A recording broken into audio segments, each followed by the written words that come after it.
Sir, could you pretend to be my husband, just for one day? The whisper came from an 18-year-old girl, her voice trembling.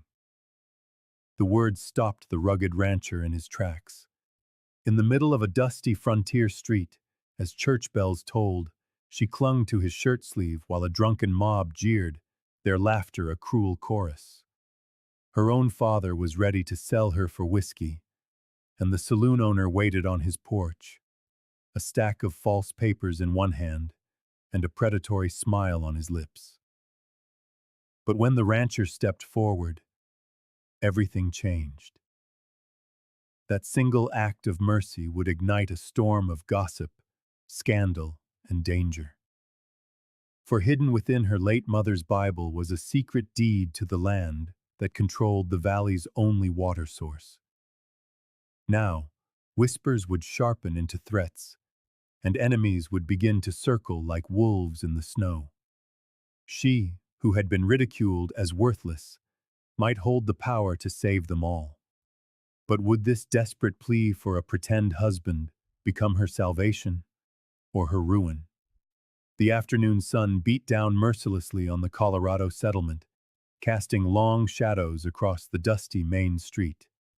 Heat shimmered up from the weathered wooden buildings, and the few horses tied to hitching posts hung their heads in the stifling air. Outside the saloon, a crowd had gathered, drawn by the loud, slurring voice of a man whose desperation had finally overcome his dignity. "Step right up," Sabrina's father bellowed, swaying on his feet. His face was flushed with drink, and dark patches of sweat stained his rumpled shirt. "My daughter here. She'll make a fine wife for some man. Who'll start the bidding to settle my debts?"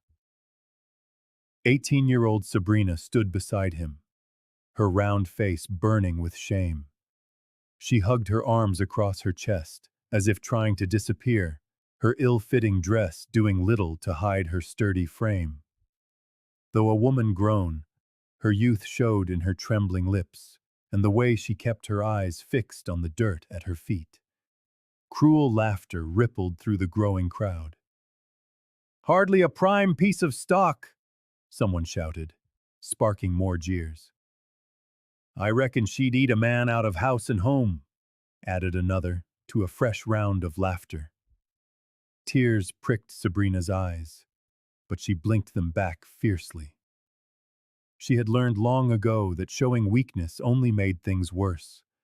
Her father had gambled everything away: the farm, her mother's jewelry, even the family Bible. Now, he had sunk so low as to auction off his own flesh and blood. The saloon owner stepped out onto the creaking boardwalk of his establishment, a calculating smirk spreading across his face. He raised a lazy hand, like a man bidding on cattle. "I might be willing to take her off your hands," he drawled. "Clear your tab, with a little left over." A hush fell over the crowd. Everyone knew what kind of marriage the saloon owner was offering.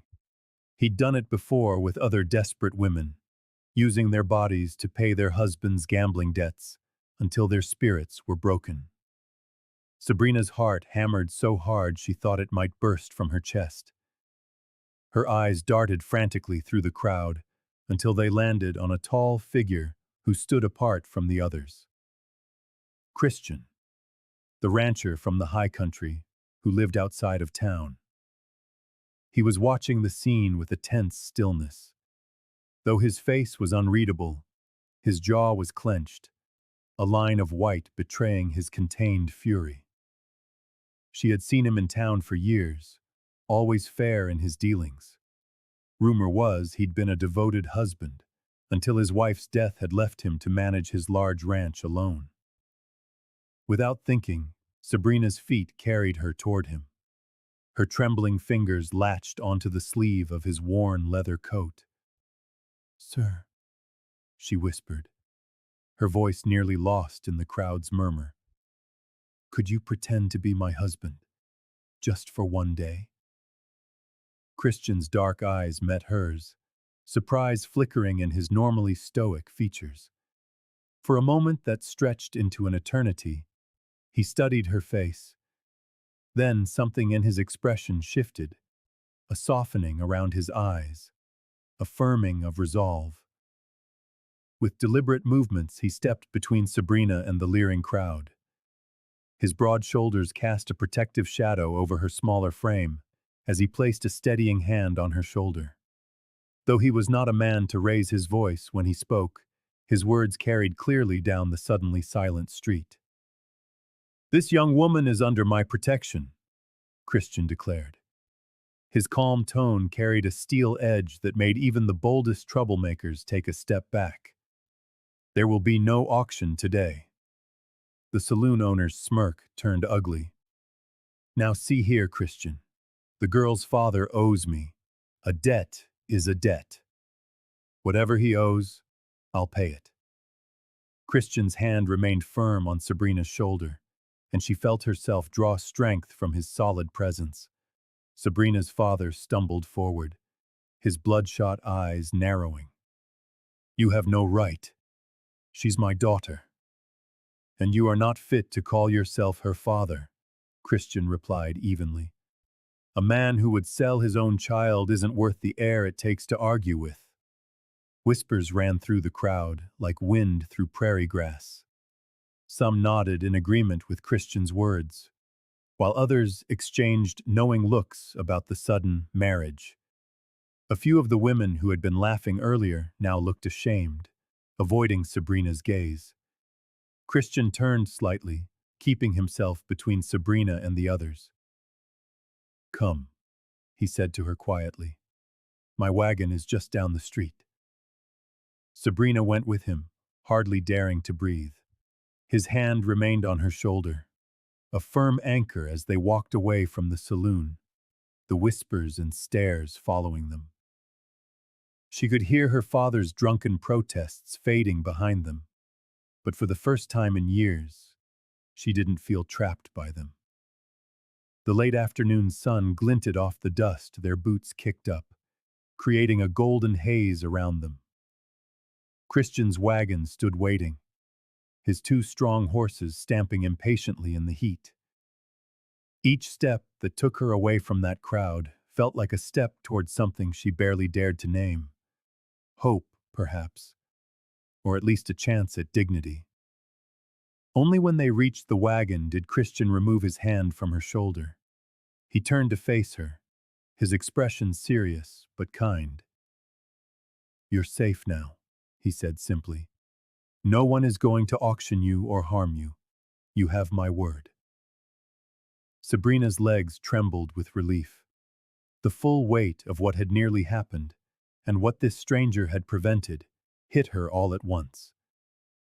"Thank you," she managed, her voice thick with unshed tears. "I don't know how I can ever repay you." Christian held up a hand to stop her. "Don't speak of repayment. What that crowd was about to do was not right. A man has a duty to stand against such things. That's all this is." Behind them, the sound of boots on boardwalk made Sabrina tense. But when she turned, she saw several of the town's more respectable citizens watching from a distance, nodding in approval. Public opinion had turned. Shame had replaced cruel amusement as people realized how close they had come to allowing something terrible to happen. Christian opened the wagon door with a careful courtesy. "Let's get you away from here," he said. "We can figure out the rest when we're clear of town." As Sabrina climbed into the wagon, she saw her father being led back into the saloon by the furious proprietor. For the first time, she felt no obligation to rescue him from his own choices. Whatever happened next, she knew she had found something precious. Not just protection, but respect, freely offered by a man who asked for nothing in return. The wooden wagon seat was warm from the sun as she settled onto it. Christian climbed up beside her, taking the reins in his capable hands. As they pulled away from the settlement, the dust of the main street trailing behind them, Sabrina realized she was no longer shaking with fear. but from the overwhelming sense that her life had just changed forever. The rumors about their strange marriage followed them out of town, but they seemed to matter less with every turn of the wagon's wheels. Christian kept his eyes on the road ahead, giving her the gift of silence as she gathered her thoughts. The late sun painted the Colorado mountains in shades of purple and gold, and for the first time in a long time, Sabrina felt something like peace settle over her heart. The wagon wheels groaned as Christian guided his team up the winding mountain trail. He had helped Sabrina onto the high seat with a careful hand, noticing how she trembled despite the warm afternoon. Now she sat beside him, her hands clasped tightly in her lap, her shoulders hunched as if to make herself smaller. The settlement fell away behind them as they climbed into the foothills. Towering pines cast long shadows across their path, and through breaks in the trees, the vast Colorado wilderness stretched out on all sides. The only sounds were the steady clip-clop of hooves, the soft creak of leather harnesses, and Sabrina's occasional shaky sigh. Christian kept his eyes on the trail, giving her the privacy to compose herself. He'd seen enough of life to know that sometimes silence was the kindest offering a person could make. Still, he found his gaze drifting to his unexpected passenger, noting how young she looked in the slanting sunlight, too young to have endured what she had faced today. The sun sank lower as they climbed, painting the sky in hues of violet and rose gold.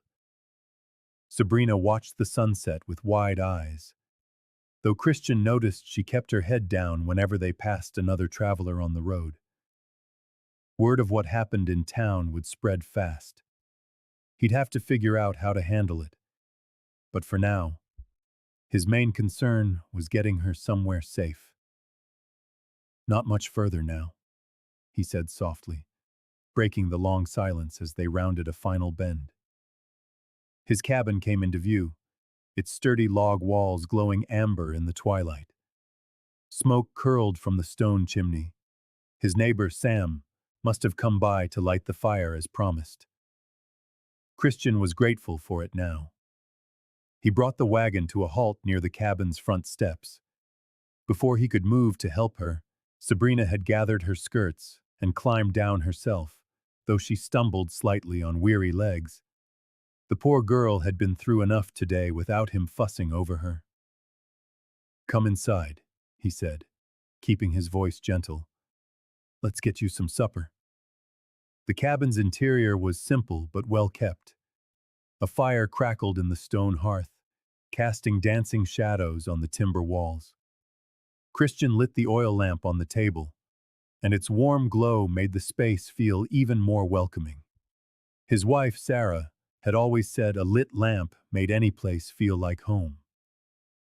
The thought of Sarah made him pause for a moment as he moved toward the kitchen. She had been gone 3 years now, taken by a fever, despite his desperate efforts to save her. The cabin still held traces of her.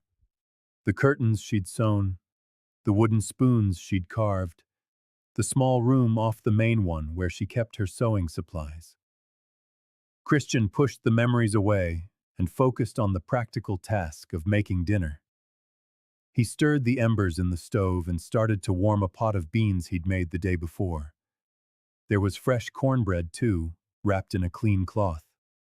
Sabrina hovered uncertainly by the door until Christian gestured to one of the chairs at the simple wooden table. "Please sit down. Make yourself comfortable." She settled into the chair like a sparrow on a branch, poised to fly at the slightest sound. Christian served 2 bowls of beans and cut thick slices of cornbread, setting them on the table without ceremony. "It's a simple meal," he apologized, "but it's hot." "Thank you," Sabrina whispered. It was the first time she'd spoken since they left town.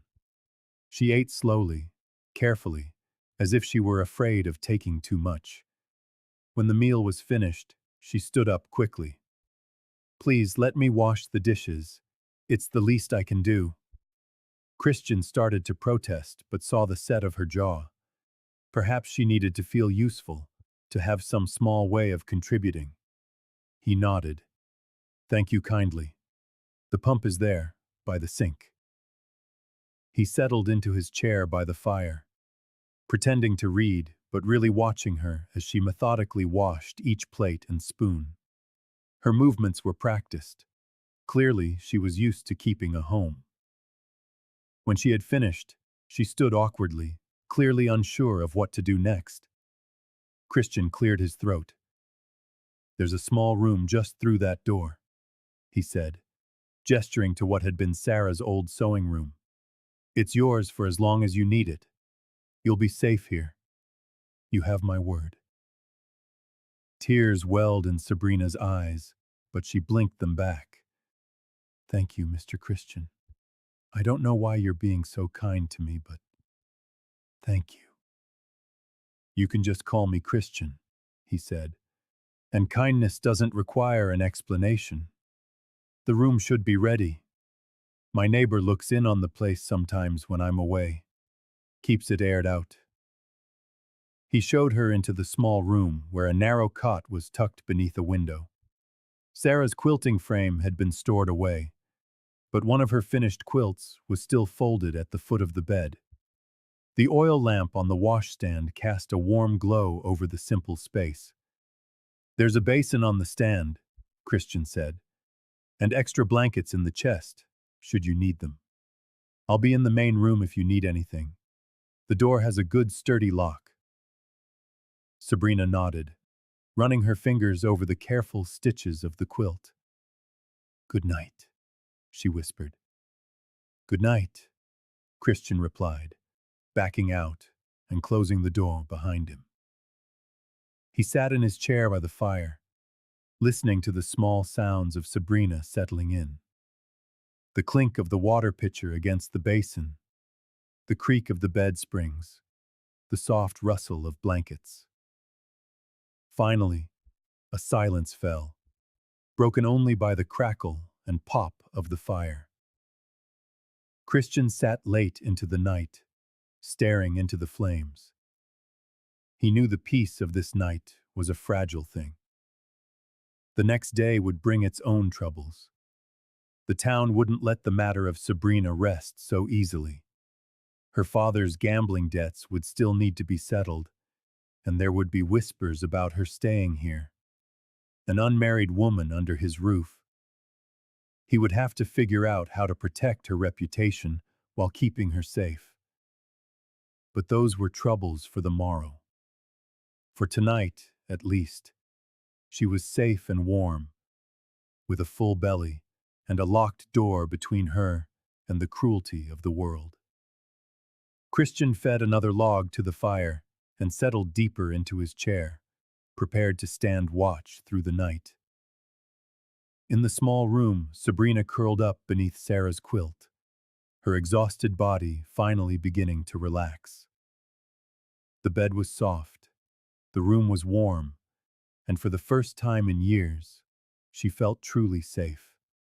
The steady crackle of the fire and the silent presence of her protector in the next room soothed her troubled mind.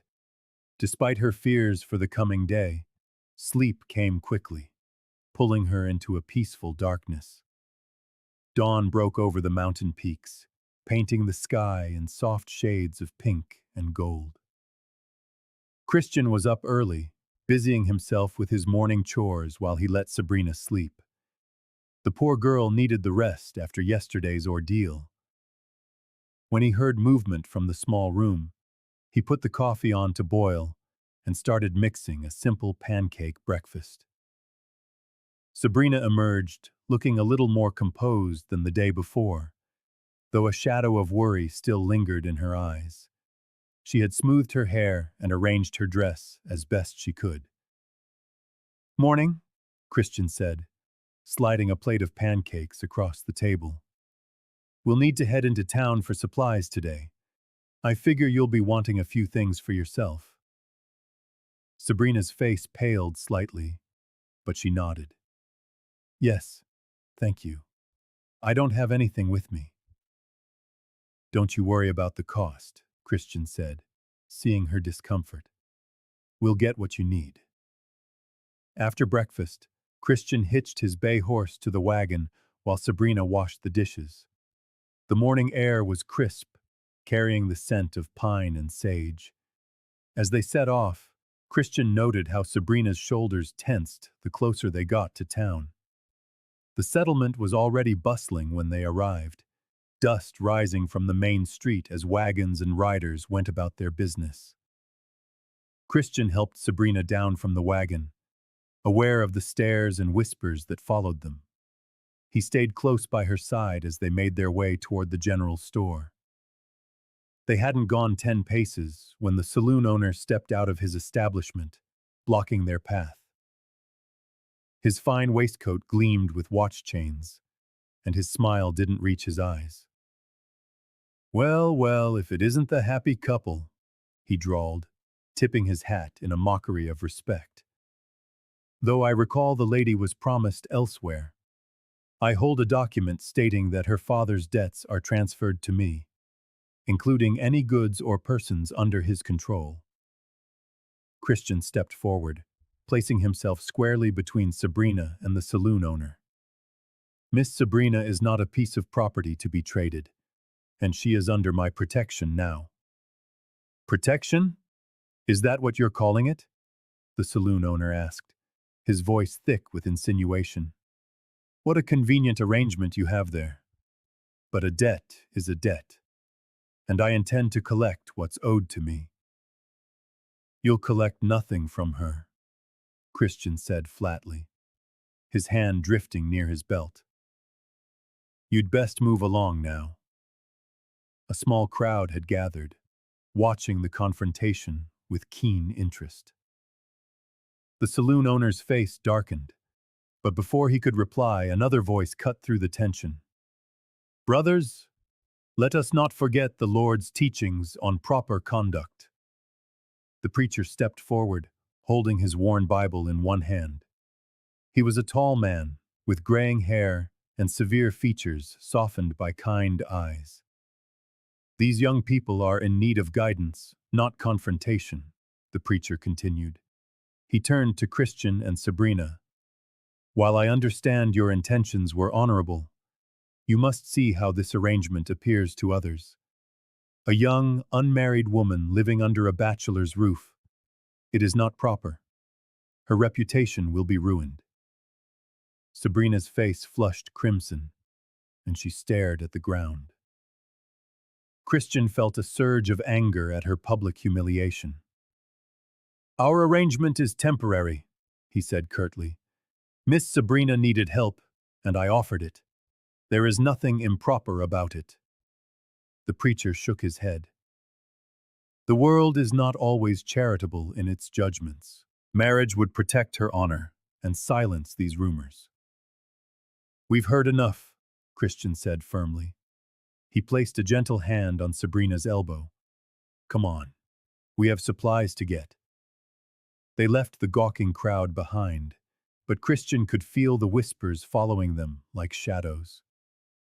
Inside the general store, he helped Sabrina pick out some basic necessities: a few simple dresses, undergarments, a brush, and other personal items. She tried to pick the cheapest options, but Christian insisted on quality goods that would last. The ride back to the ranch was quiet, both of them lost in their own thoughts as the sun began to dip low. As they unloaded the wagon, Sabrina carried her new belongings into the small room. Christian was stacking firewood when he heard her sharp intake of breath.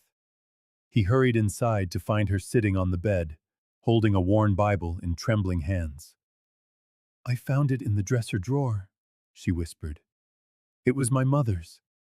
I thought my father had sold it with everything else." Christian watched as she carefully opened the Bible's cracked leather cover. Her fingers traced the faded inscription inside, and fresh tears welled in her eyes. "She used to read to me from it every night," Sabrina said softly, "before she passed."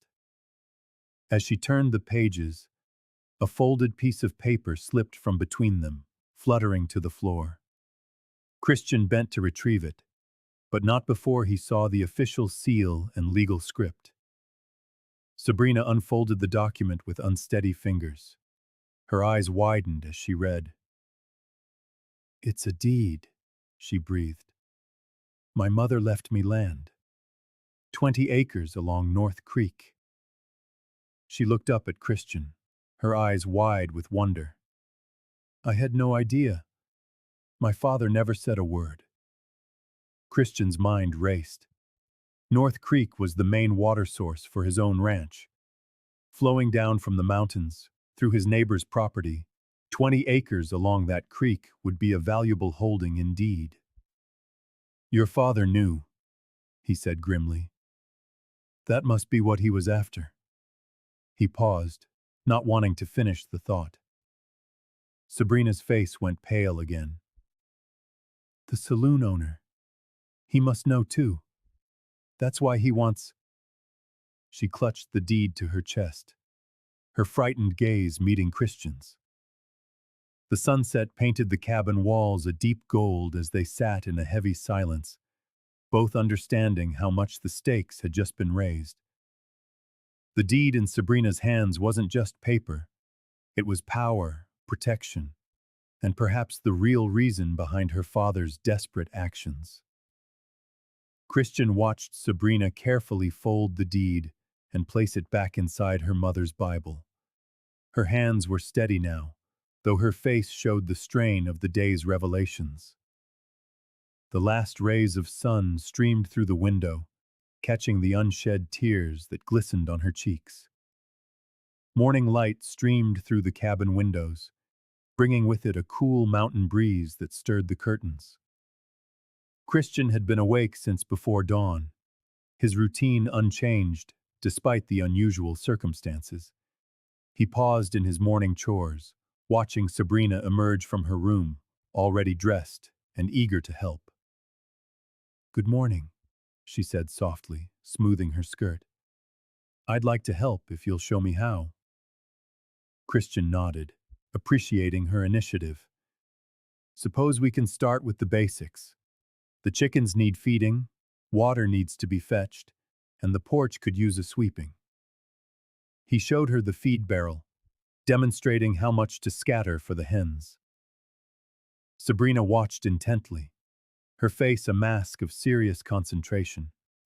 When she took the scoop of feed, a few grains slipped through her nervous fingers, but she quickly adjusted her grip. "Like this?" she asked, tossing the feed in a careful arc. "That's it," Christian confirmed. "They'll come running when they hear it hit the ground." And indeed, chickens appeared from all directions, clucking and pecking. A smile touched Sabrina's lips as they gathered around her feet, and Christian noticed how it softened her features. Next came the task of fetching water. Christian handed her 2 wooden buckets, showing her the path down to the creek. "Watch your step on the rocks," he cautioned. "They get slick." Sabrina's first trip was slow and careful. Water sloshed over the rim with every step, and she had to stop several times to rest her arms. But she persisted, determined to complete the task without complaint. By the 3rd trip, she had found a rhythm, though her face was flushed with the effort. The morning passed as Christian taught her other simple chores. She fumbled occasionally, unaccustomed to the physical labor, but her resolve never wavered. When he handed her the broom for the porch, she tackled the task with the same quiet determination she'd shown all morning. "You're doing real fine," Christian said, noticing the way she straightened up at the praise. It reminded him of teaching his late wife the ways of ranch life, a thought he quickly pushed away. As the afternoon wore on, Sabrina hesitantly asked for permissions to prepare their supper. "There was some venison in your larder," she said. "I know how to make a proper stew, if you'll let me." Christian agreed, watching from the corner of his eye as she gathered the ingredients. Her movements in the kitchen grew more confident as she worked, chopping vegetables and measuring spices with careful precision. The cabin slowly filled with the rich, savory aroma of meat and herbs simmering over the fire. When it was time for dinner, Sabrina served the stew into bowls with an air of quiet pride. Steam rose from the thick broth, carrying the promise of a hearty meal. Christian took the first spoonful and nodded in appreciation. "That's good," he said, helping himself to a second portion. "You've a good hand with seasoning." Sabrina's face lit up at the compliment, a shy smile gracing her lips. It was the first true smile he'd seen from her since she arrived, and it transformed her entire expression. She ducked her head, pleased but modest. "My mother taught me," she said softly. "She always said a good meal can make a house feel more like a home." They ate in a comfortable silence, the tension of the previous days easing slightly. Christian noticed that Sabrina sat a little straighter in her chair, no longer hunched with uncertainty.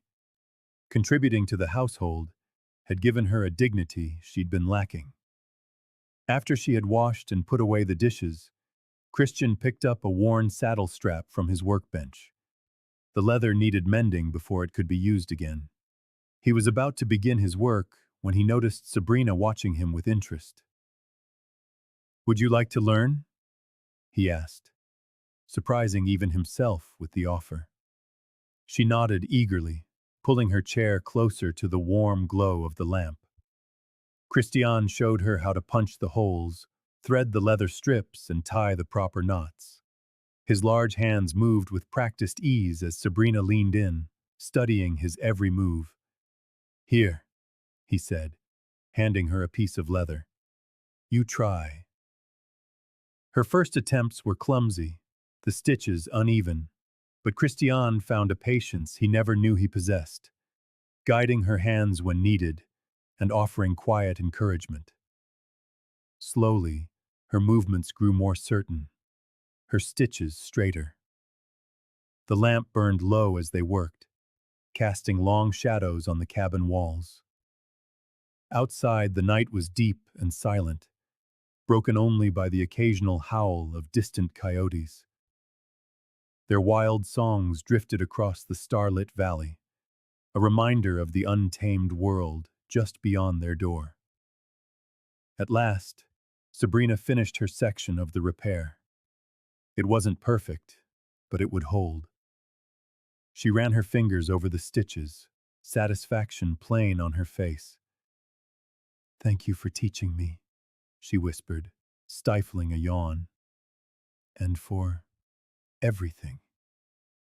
Christian just nodded, not trusting himself to speak. He watched as she rose and went to her room, her steps lighter than they had been that morning. The door closed softly behind her, leaving him alone with his thoughts. He stood by the dying fire, unsettled by the warmth that had grown between them throughout the day. It wasn't right to feel this way, not with all the uncertainty that surrounded them. The document hidden in her mother's Bible complicated matters further, and the threats from town still hung in the air. More coyotes howled in the darkness, their voices rising and falling like unanswered questions. Christian added another log to the hearth, watching the flames catch and grow. The peace of the night felt fragile, temporary. But he couldn't deny the comfort he'd found in sharing his home and his knowledge with someone again, in having a purpose beyond his daily routine. The fire crackled softly, casting shadows that danced on the rough-hewn walls. Christian sat late into the night, listening to the wild song of the coyotes and wondering what the next day would bring for their precarious arrangement. A week passed like water in the creek, steady and sure. Each dawn brought new chores, and each sunset found Sabrina more capable than she had been before. Her hands grew calloused from the work of the ranch, her movements more confident as she learned the rhythms of country life. The afternoon sun hung low in the western sky as Christian saddled his horse, preparing to ride out and check the fence line. The storm damage had weakened several posts, and they needed mending before any cattle could wander off. "I'll be back before dark," he said, adjusting his tool belt. "Keep the door bolted." Sabrina nodded from the porch, where she was shelling peas into a wooden bowl. "I'll start supper," she promised, her voice steady with a newfound security. Christian tipped the brim of his hat and rode off, following the fence as it snaked toward the darkening woods. Sabrina watched until he disappeared around a bend, then turned back to her task, humming softly as she worked. The sun dipped lower, painting the sky in shades of amber and rose. Sabrina had just set a pot of beans to simmer when a sound made her blood run cold. A child's cry, sharp and frightened, coming from the direction of the woods. She hurried to the window, straining to listen. There it was again, closer this time, followed by the unmistakable howl of wolves. Her heart hammered against her ribs as she saw a flicker of movement at the edge of the trees, a small figure stumbling through the twilight, with dark shapes stalking behind. Fear urged her to bolt the door and wait for Christian's return, but then the cry came again, desperate this time, and something inside her shifted. Without a second thought, she grabbed the iron lantern from its hook and Christian's fire poker. Her hands trembled as she lit the wick, but her voice was firm as she whispered a quick prayer. Sabrina stepped out the door, holding the lantern high. "Hello," she called, trying to keep the tremor from her voice. "Over here. Run to the light." A little boy, no older than 7, emerged from the shadows. His face was streaked with tears and dirt, his clothes torn from scrambling through the undergrowth. Behind him, yellow eyes glinted in the growing dark. 5 wolves, their gray forms ghostly in the dim light. "Keep coming toward me," Sabrina commanded, surprising herself with the authority in her tone. She grabbed a piece of firewood from the pile near the porch, holding it like a club beside the lantern. The boy stumbled forward as the wolves fanned out in a semicircle, their low growls making the hair on Sabrina's neck stand on end. One wolf, larger than the others, took a step forward, its lips drawing back to reveal gleaming teeth. Sabrina's hands shook, but her voice rang out, strong and clear. "Get back!" She swung the lantern in a wide arc, then jabbed the piece of firewood toward the nearest wolf. The predators hesitated, unaccustomed to such fierce resistance from what should have been easy prey. The boy reached her side, pressing against her skirts, sobbing. Sabrina wrapped an arm around his shoulders, all the while keeping the lantern moving, creating a barrier of light between them and the pack. "It's all right," she murmured to the child. "We're going to back up, slow and easy." Step by careful step, they retreated toward the cabin. The wolves followed, but they kept their distance, unnerved by the swinging light and Sabrina's steady shouts. Just as her arm began to ache from holding the lantern aloft, the sound of thundering hooves echoed across the yard. Christian appeared at a gallop, his rifle raised. He fired a warning shot into the air, and the wolves scattered, melting back into the woods like smoke. In moments, the yard was empty save for the lingering echo of the gunshot. Sabrina's knees went weak with relief as Christian dismounted. "Are you hurt?" he asked, his voice rough with concern as he strode toward them. "We're fine," she managed, still holding the trembling boy, who was as frightened as she had been. Christian knelt to the boy's level. "What's your name, son?" "Tommy Wilson," the child sobbed. "I got lost looking for our cow. She broke the fence and paws laid up with a busted leg. So I thought, his voice dissolved into fresh tears. The Wilson place is 5 miles east, Christian said, straightening. They must be worried sick. I'll ride over and let them know he's safe. No need, a woman's voice called out. They turned to see a wagon approaching, driven by a teenage boy with a woman beside him. Tommy? Oh, thank God! The woman, Tommy's mother, leaped from the wagon before it had fully stopped and ran to embrace her son. We've been searching everywhere. When we heard the shot, she looked at Sabrina, her eyes brimming with tears. You saved my boy. Those wolves would have... She couldn't finish the sentence, only clutched Tommy tighter. Sabrina here drove them off with nothing but a lantern and her courage. Christian, someone told her quietly, and Sabrina felt her cheeks flush at the respect in his voice. Tommy's older brother helped his mother and Tommy into the wagon, both of them thanking Sabrina over and over. As they pulled away, Mrs. Wilson called back, "We'll tell everyone what you did.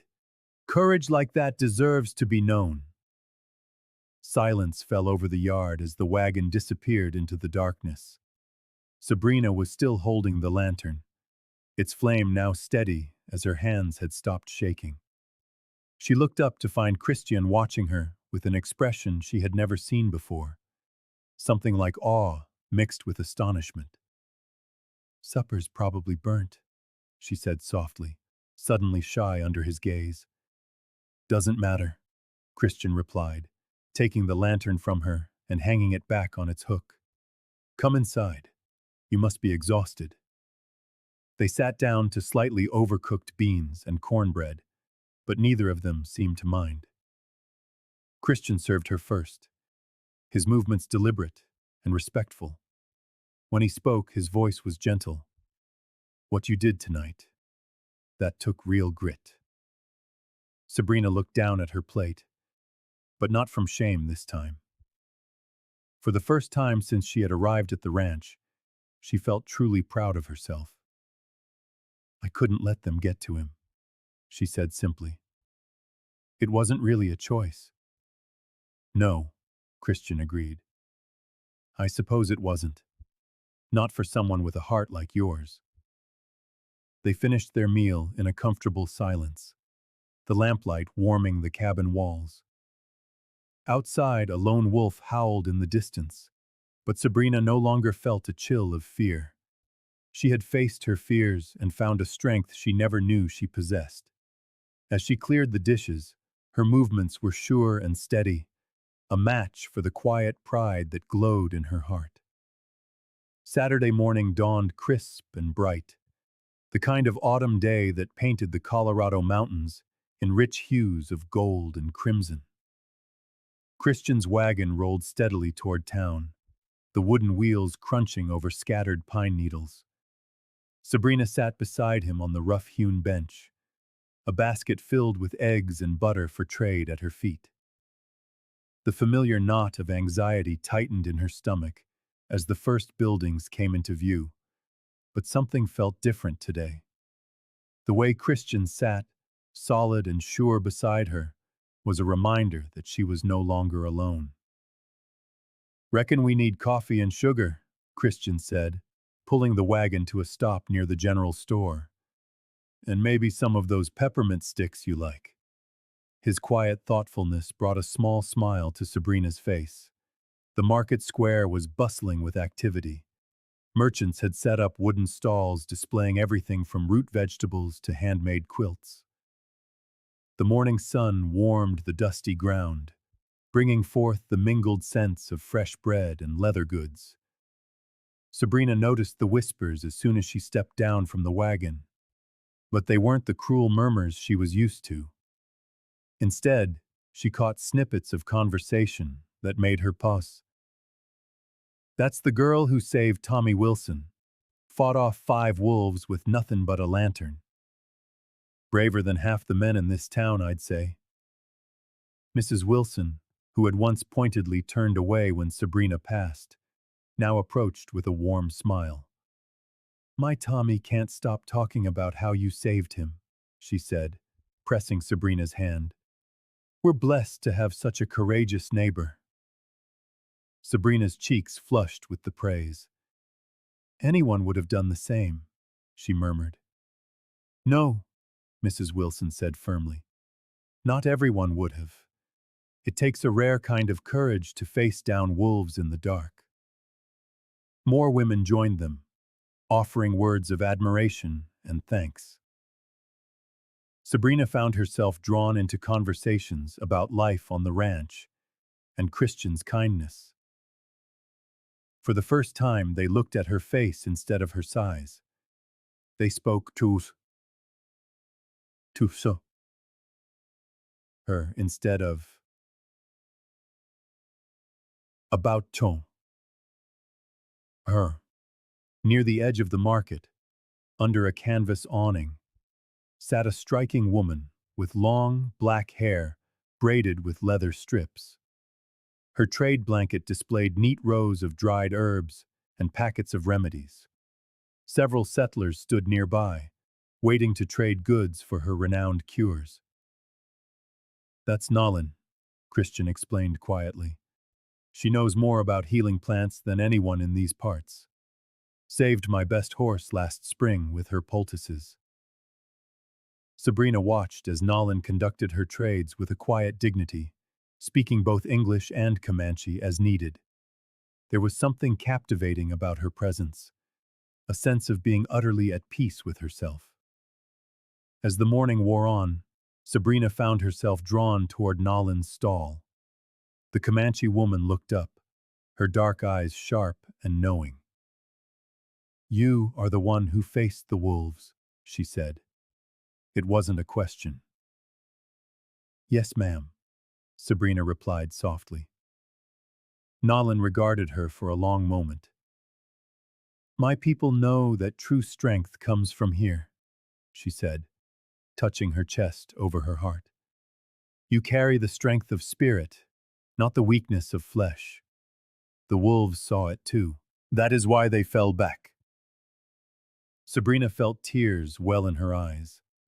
All her life, people had defined her by her size, as if the shape of her body determined the worth of her soul. But this woman saw past all that, beyond the surface, to something essential within her. Thank you, Sabrina whispered, her voice thick with emotion. Nalin gave a knowing nod, her weathered hands selecting a small leather pouch from the folds of her blanket. Mint and sage, she explained, her voice like rustling leaves as she placed it into Sabrina's hands. For a clear mind and a courageous heart, no payment is needed. It is a gift between strong women. The rest of the morning passed in a blur of trade and talk. By the time Christian and Sabrina had loaded their purchases into the wagon, the sun was past its zenith. Dark clouds were gathering in the west, promising rain. They reached the ranch just as the first heavy drops began to fall. Christian hurried to get the horses into the stable, while Sabrina carried their goods inside. Soon, a steady rhythm of rain was drumming on the cabin roof, creating a cozy barrier between them and the outside world. Christian, the fire in the hearth, its warmth chasing away the damp chill.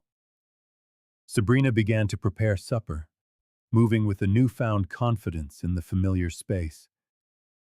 The sound of the rain and the crackle of burning wood filled the comfortable silence between them. After they had eaten, they lingered by the fire, listening to the storm rage outside. Sabrina held Nalin's gift of herbs, inhaling their clean, fresh scent. Something about the day's events had untied a knot deep inside her, making it easier to speak what was in her heart. All my life, she began, her voice barely a whisper above the fire. People have looked at me and seen only one thing, my size, as if that's the sum of who I am. She traced the stitching on the herb pouch with her finger. Even my own father, especially my father, he made me feel like a burden, something to be rid of. Christian shifted in his chair, his expression troubled in the firelight. Your father is a fool, he said, his voice rough with emotion. And so is anyone else who can't see past the surface. When I first asked you for help, Sabrina continued, I thought you would laugh, like the others. But you didn't. You just helped. She looked up at him. Why? Christian was silent for a long moment, staring into the flames. Because I recognized something in your eyes, he said finally. Something that reminded me of my Sarah. Not in looks, but in spirit. She never let anyone tell her what she couldn't do either. He cleared his throat, clearly uncomfortable with such personal talk, but he pressed on. These past weeks, you've surprised me. Your kindness to the animals, your willingness to learn, the way you faced down those wolves without a thought for yourself. He met her gaze directly. That's true courage, Sabrina, and it's worth more than any measure of size or shape. Sabrina felt a warmth spread through her chest that had nothing to do with the fire. For the first time in her life, someone was seeing her, truly seeing her, for who she was inside. The rain continued to fall softly on the roof as they sat in companionable silence, each lost in their own thoughts, yet somehow closer than before. The herbs Nayland had given her released their sweet, sharp scent into the warm air. Mint for a clear mind, sage for a courageous heart. Sabrina smiled, feeling clearer and braver than she had in years. Whatever challenges lay ahead, she was beginning to believe she had the strength to face them. The Sunday evening sky was painted in streaks of rose and gold as Christian's wagon approached the white-steepled church. Lantern light spilled from the windows, and the sound of a fiddle being tuned drifted on the early autumn air. Sabrina sat silently beside Christian, her hands twisting the fabric of her freshly pressed dress, which her mother had carefully altered.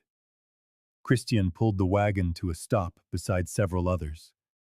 He could feel Sabrina's tension as she stared at the church steps, where small groups of townspeople gathered, chatting and laughing. The social was a monthly tradition, bringing the scattered community together for music, food, and fellowship. We don't have to stay long, Christian said quietly, helping her down from the wagon. The leather of his best boots creaked. He'd polished them especially for the occasion, though he'd never admit it.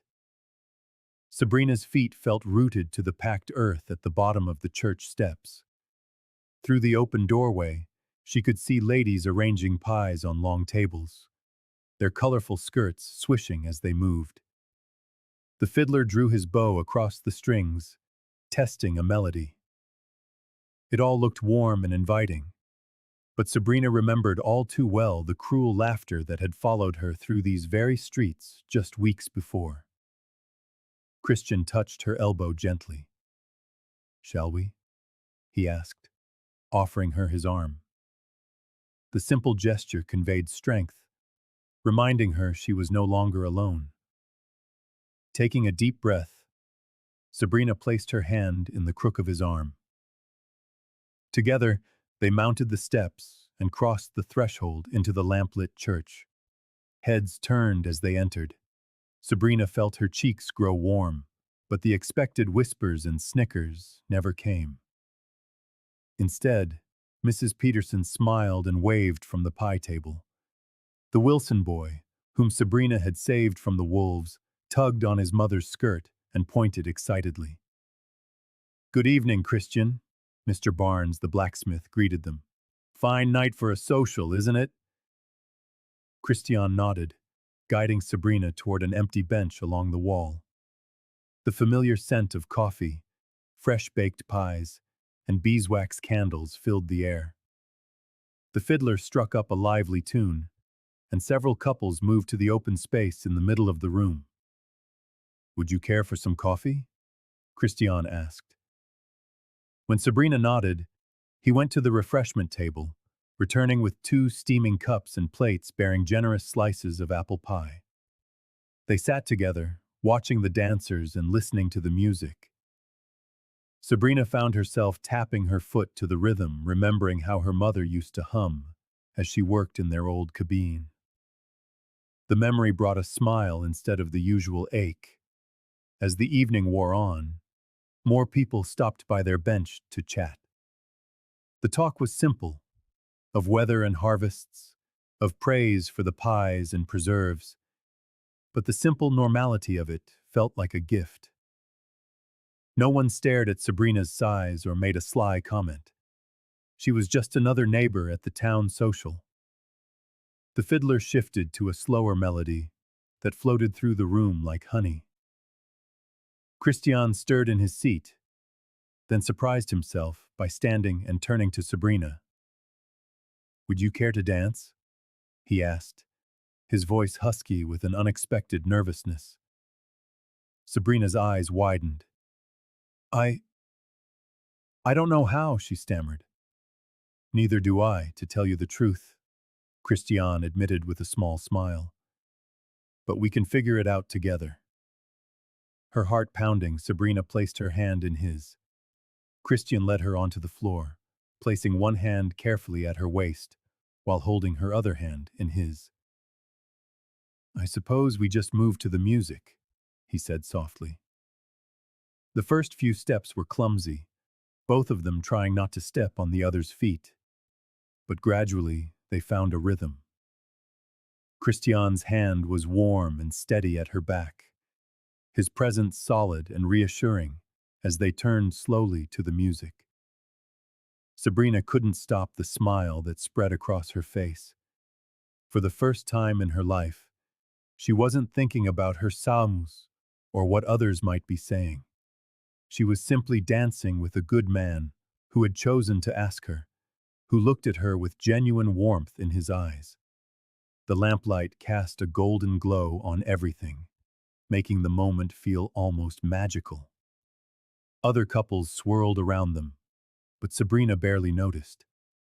In this precious pocket of time, she felt beautiful. Not because anything about her had changed, but because someone had seen the value in her just as she was. When the music came to a close, the pastor moved to the front of the room. The dancers returned to their seats, and a comfortable hush fell over the gathering. The pastor's weathered face was kind as he looked out at his congregation. "Tonight, I want to speak on something that has been on my heart," he began, his deep voice carrying to every corner of the room. In 1 Samuel 16:7, the Lord says to Samuel, "Do not look on his appearance or on the height of his stature, for the Lord sees not as man sees. Man looks on the outward appearance, but the Lord looks on the heart." Sabrina felt tears prick her eyes as the preacher continued. So often, we judge by what our eyes can see. We miss the truth that every soul bears the image of God. Every heart has infinite worth. The Lord does not measure us by the standards of this world. He looks deeper, to the spirit within. Christian's hand found Sabrina's and gave it a gentle squeeze. She squeezed back, her heart so full it felt it might overflow. "Let us be more like our Father," the preacher concluded. "Let us look past the surface to see the divine spark in every person we meet. For in God's eyes, every soul is precious, every life a masterpiece of His creation." After the sermon, people began to gather their things to leave. The night air had grown cool by the time Christian and Sabrina stepped outside. Stars glittered overhead, and a crescent moon hung like a silver smile in the dark sky. The ride home was quiet. Sabrina hummed one of the tunes from the dance under her breath, while Christian sung bass guided the horses down the familiar road. The rhythm of hooves and wagon wheels provided a gentle accompaniment to her melody. Back at the ranch, Christian helped her down from the wagon one last time. They stood for a moment in the yard, neither of them quite ready to end the night. "Thank you," Sabrina said softly. "For tonight, for the dance." She gestured vaguely, encompassing everything he had done for her. Christian nodded, understanding what she couldn't put into words. "You're welcome," he answered simply. Sabrina was still humming as she climbed the porch steps and went into the cabin. The melody followed her inside, a sweet reminder of a night she would never forget. The night she felt, truly felt, like she belonged. The late afternoon sun cast long shadows across Christian's ranch as dark clouds gathered on the horizon. 3 rough-looking men leaned against the fence posts near the gate, their horses tethered nearby.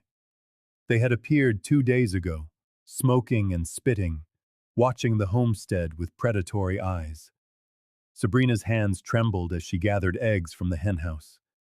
One of the men let out a low, appreciative whistle, making her jump. She clutched the basket tighter and hurried back to the cabin, careful not to meet their gaze. Inside, she found Christian studying papers spread across the kitchen table, his jaw tight with worry. He quickly gathered them up when she entered, but not before she saw official-looking stamps and signatures.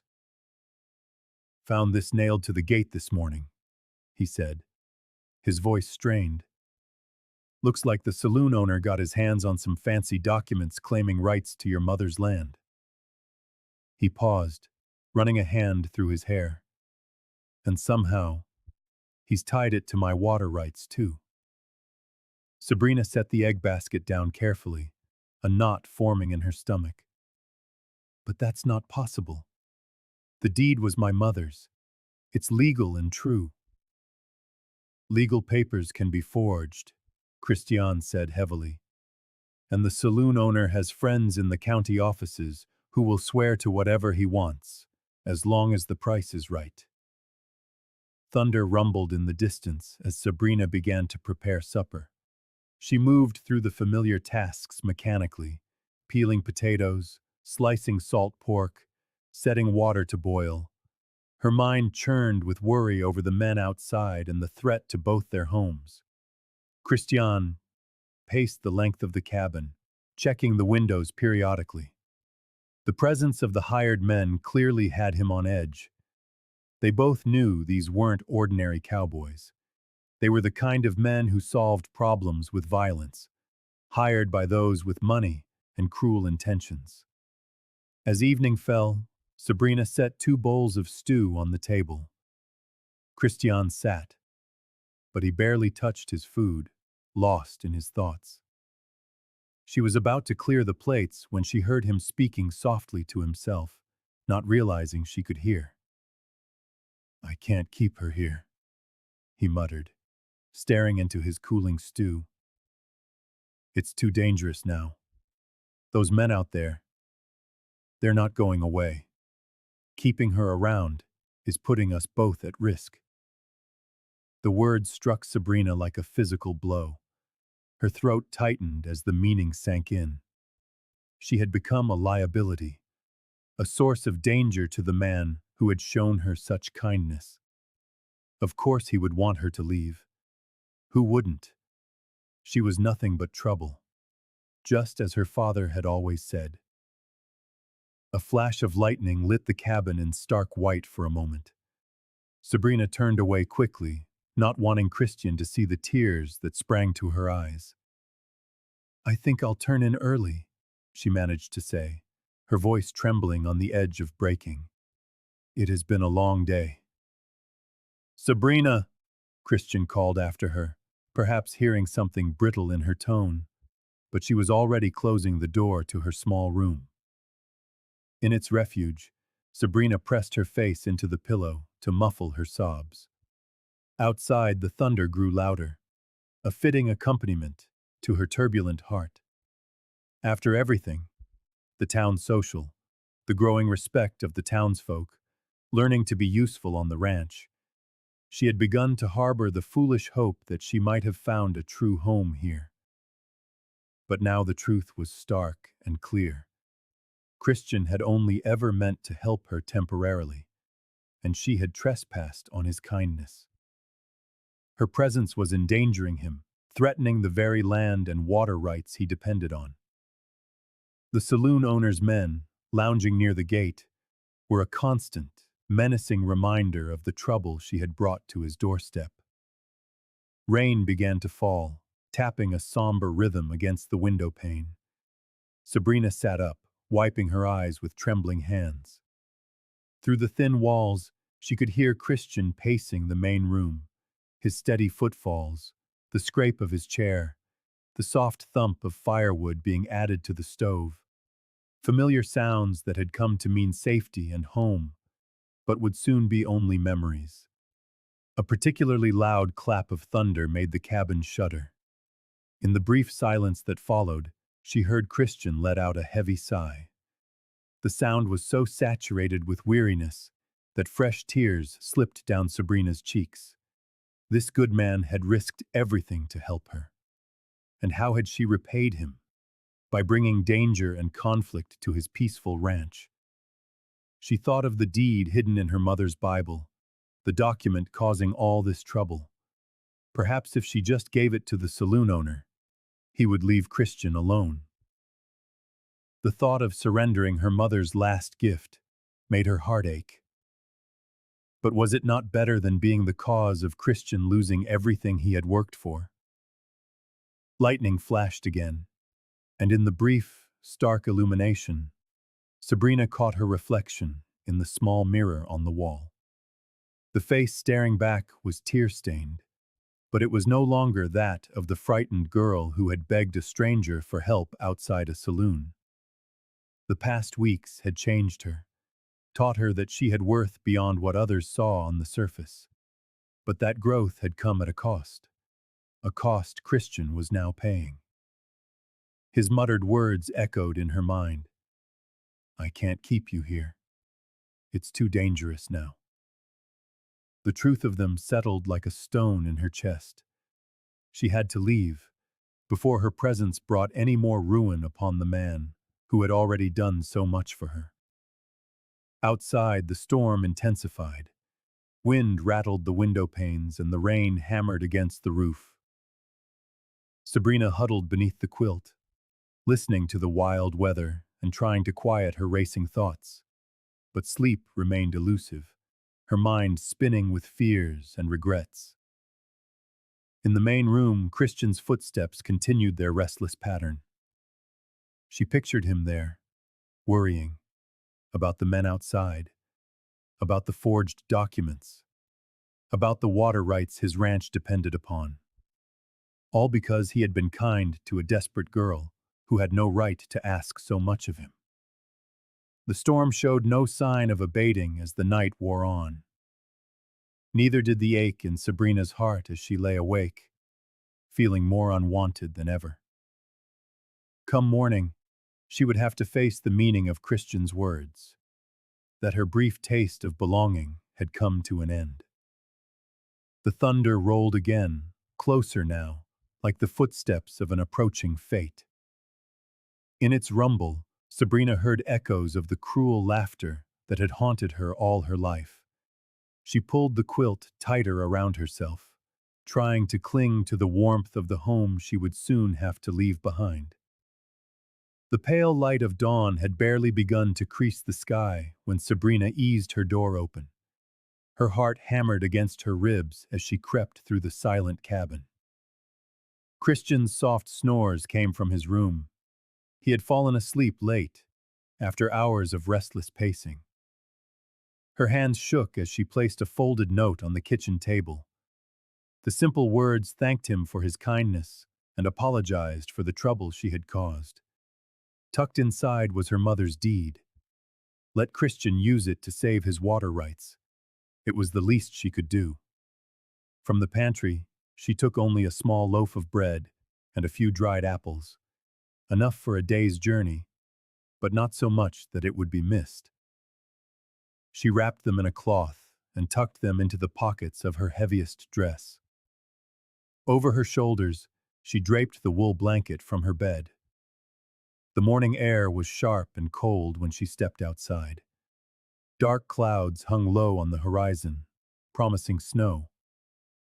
Sabrina clutched the blanket tighter and began to walk, not daring to look back at the cabin that had, for a fleeting time, felt like home. She headed for the mountains, where the steep slopes were thick with pine. If she could make it over the first ridge, perhaps she could find work in one of the mining towns. Anywhere would do, as long as it was far from the trouble she had brought to Christian's door. The first flakes of snow began to fall as she climbed. They were small and dry at first, dancing on the rising wind. Sabrina pushed onward, her legs already aching from the steep terrain. The bread and apples remained untouched in her pocket. Her stomach was too tight with grief to eat. Back at the ranch, Christian woke to silence. The usual sounds of Sabrina moving about, preparing breakfast, were absent. A knot of unease tightened in his gut as he dressed, his mind replaying the threats from the day before. When he found her room empty and saw the note, his hands trembled as he read it. "No," he whispered, a real and potent fear seizing him. He ran outside to check the barn, calling her name. Fresh tracks in the dusting of snow led away from the cabin, toward the mountains. The sight of those small footprints disappearing into the wilderness made his heart clench. Snow was falling steadily as Christian saddled his horse. He worked with swift, efficient movements born of years of practice, though his mind was reeling with fear. The temperature was dropping fast, and Sabrina was out there alone, thinking he wanted her gone. "Foolish woman," he murmured, the words more anguish than anger. "Why didn't you let me explain?" He swung into the saddle and spurred his horse forward, following the tracks while they were still visible. But the snow was coming down harder now, a thick curtain threatening to obscure her trail completely. Christian's throat tightened at the thought of her, alone in this weather, believing she was not wanted. Higher in the mountains, Sabrina fought against the intensifying storm. The wind cut through her thin blanket, and melting snow soaked through her shoes. Her toes were numb, and her legs trembled with every step. Still, she pushed on, though she could barely see through the white whirlwind. "Keep walking," she gasped, but the wind tore the words from her lips. The cold seeped into her bones, making each movement a battle.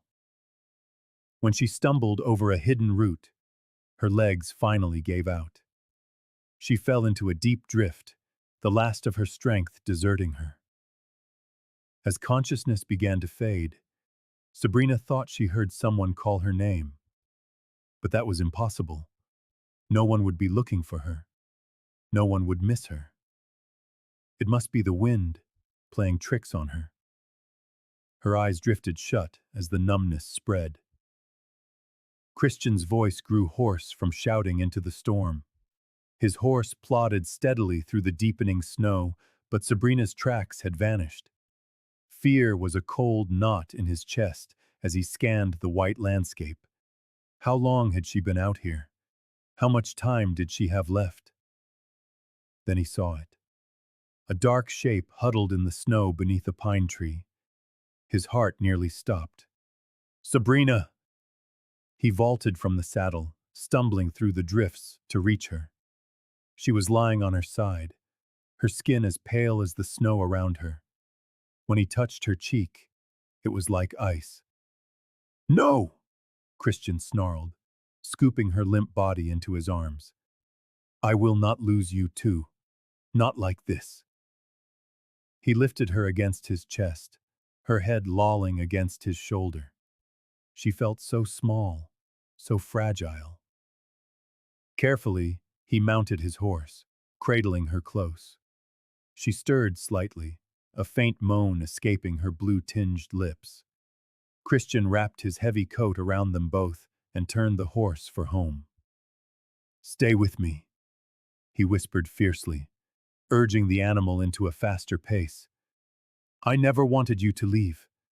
Those men, the threats, I was trying to protect you, not send you away." The ride back felt endless. Christian was aware of every shallow breath Sabrina took, each one a small victory against the cold that sought to claim her. He kept talking, his voice raw with emotion, telling her all the things he should have said before. "You brought life back to my home," he said, his words muffled against the wind.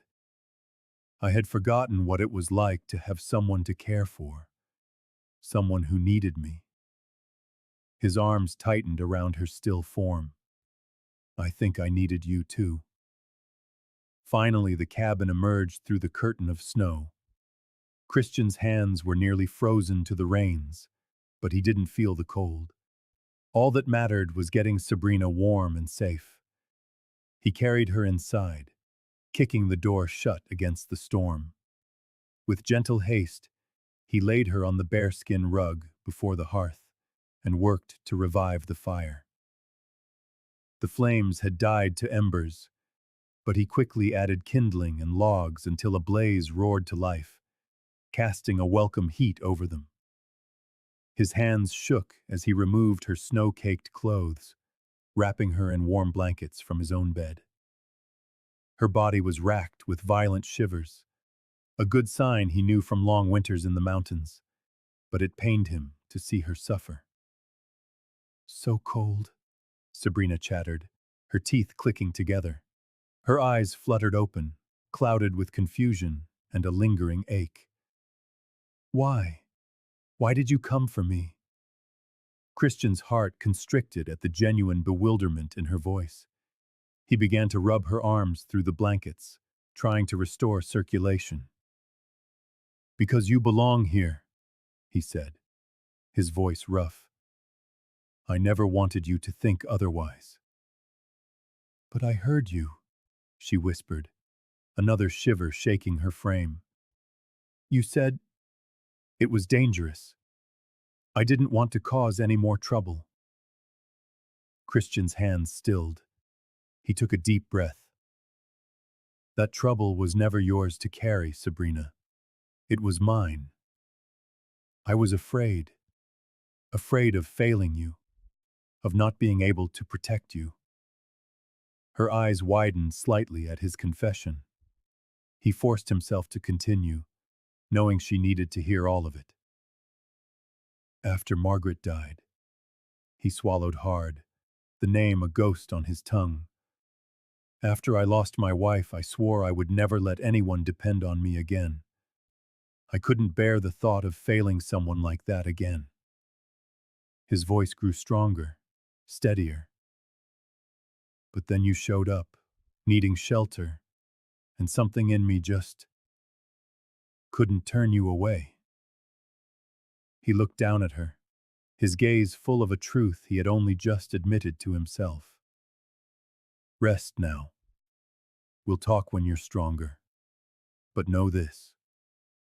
Whatever comes, we face it together." Outside, the storm raged on, but inside the small cabin, something fragile and precious had been saved from breaking.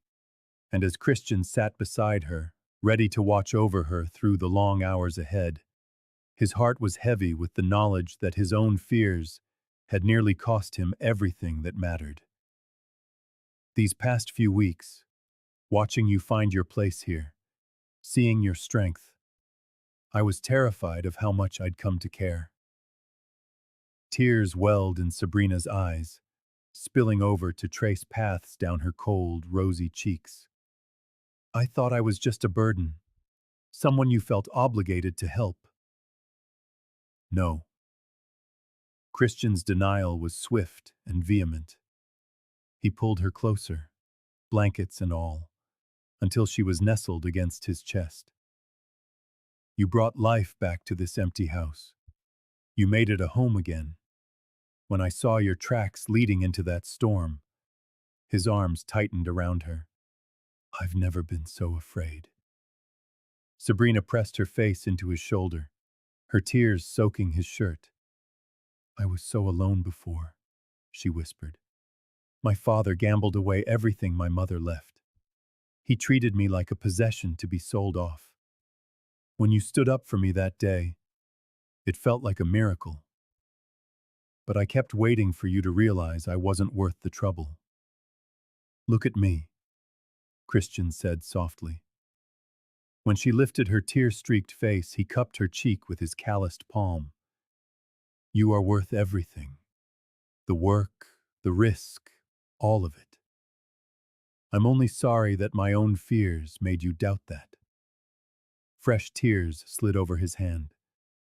Promise me, she asked, her voice small and hesitant. Promise I can stay as long as you'll have me. I promise, Christian vowed. This is your home now. Whatever comes next, land disputes, your father's schemes, the gossip of the entire town, we'll face it together.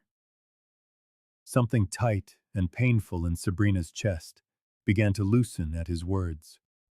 The chill that had seemed to seep into her very bones started to recede, replaced by a spreading warmth that had nothing to do with the hearth or the blankets. Christian shrugged off his heavy coat and wrapped it around her shoulders, adding his familiar warmth to the cocoon of blankets. The leather still held the scent of pine and horse that she had come to associate with safety. Rest now, he murmured, settling her more comfortably against him. You're home. Sabrina's eyes grew heavy as exhaustion finally claimed her. The steady beat of Christian's heart beneath her ear and the crackle of the fire created a soothing rhythm. For the first time since her mother had died, she felt truly safe, truly wanted. Thank you, she whispered, already drifting into sleep. For finding me. Christian's arms gave her a brief, reassuring squeeze. Always, he promised softly. Outside, the storm raged on, rattling the window panes and howling through the pines. But inside the cabin, warmth and peace prevailed. As Sabrina sank into a restorative sleep, Christian kept his vigil, one hand slowly stroking her hair. The gesture was both a comfort and a promise. She would never have to run again. The fire painted them in golden light as the afternoon deepened toward dusk. Christian's coat enveloped Sabrina like a shield, and her breathing had grown deep and even. The last traces of fear-induced tension had vanished from her face, replaced by a contentment that stirred his heart. He studied her features in the firelight. Seeing past the surface, others mocked to the gentle strength that lay beneath. She had already proven her worth 10 times over, in her care for his home, her courage with the wolves, her quiet determination to earn her place. The thought that she saw herself as unwanted made his chest ache. Snow continued to drift against the windows, but Christian paid it no mind. His world had narrowed to this moment, this hearth, this precious weight in his arms. Whatever challenges tomorrow brought, they would meet them together. The lonely silence that had haunted his cabin for so long had been banished by her presence. Sabrina shifted slightly in her sleep, nuzzling closer to his warmth. Christian adjusted the blankets around her, his touch as gentle as a prayer. Sleep well, he whispered. You're safe now. You're home. The fire crackled softly in reply, casting its steady glow over the two of them as the storm raged impotently beyond the cabin walls. Inside, two souls who knew loneliness all too well had finally found their harbor. The mountain storm broke by dawn, leaving behind a pristine blanket of snow and a clear, sharp blue sky. Christian and Sabrina set out early, the wheels of the wagon cutting fresh tracks in the bright white powder. The courthouse bell tolled 9 times as they neared the settlement, its clear notes ringing in the still morning air. Sabrina clutched her mother's Bible, the precious deed tucked safely between its pages. Her hands trembled slightly, but her chin remained high. Christian guided the horses through town, watching as people paused their morning routines to see them pass. News of the land dispute had spread through the settlement like wildfire. "Remember," Christian said quietly, as he helped her down from the wagon, "you have nothing to be ashamed of. That land is yours by right." The courthouse steps were already crowded with curious onlookers. The saloon owner stood near the entrance, flanked by 2 rough-looking men. His lips curled into a sneer as Sabrina approached. "Well, if it ain't the runaway bride," he said, his voice loud enough for everyone to hear. "Come to admit you've got no claim to the water rights?"